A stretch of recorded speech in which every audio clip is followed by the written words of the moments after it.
برداشت نہیں ہوتا۔ یہ کمزور بدن کا انسان جب اس کو منو مٹی تلے ڈالا جائے گا، اس کی قبر پر سلیں رکھی جائیں گی، اس کی قبر میں جب وہاں ہر وہ چیز جس سے ڈرتا تھا وہ پہنچے گی تو یہ بدن کہاں برداشت کرے گا؟ تو آج کے سجدے تمہارے جسم پر احسان ہے کہ جب تنہا چھوڑ کے آئیں گے تو یہ سجدے تمہاری قبر کو منور کر جائیں گے۔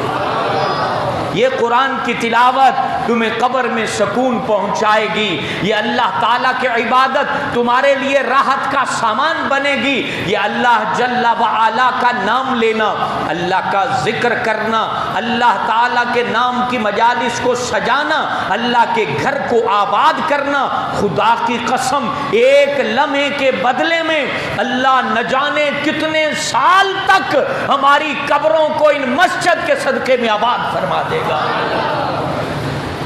اور پھر قرآن نے کہا وَإِنْ أَسَأْتُمْ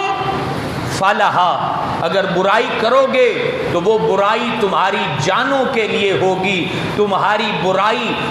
اللہ کو نقصان نہیں پہنچا سکتی، تمہاری برائی جو بھی ہوگی اللہ فرماتا ہے اس کا وبال تمہاری جان پر آنا ہے، تمہارے بدن پر آنا ہے، تمہاری روح پر آنا ہے۔ یہ قرآن نے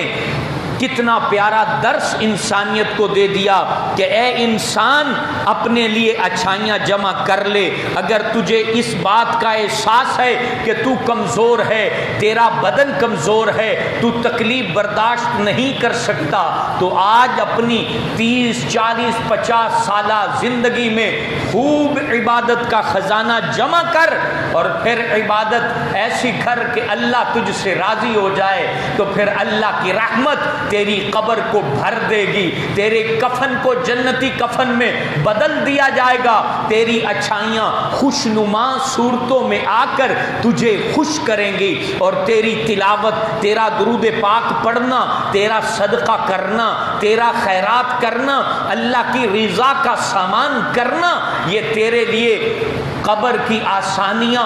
معاشر کی گرمی میں عرش الہی کے سائے میں تجھے کھڑا ہونا نصیب کرے گا۔ اور سب سے بڑی بات نبی پاک علیہ الصلوۃ والسلام کا قرب عطا کیا جائے گا۔ تو جب بدن بندے کا کمزور ہے تو بندہ کیوں برائی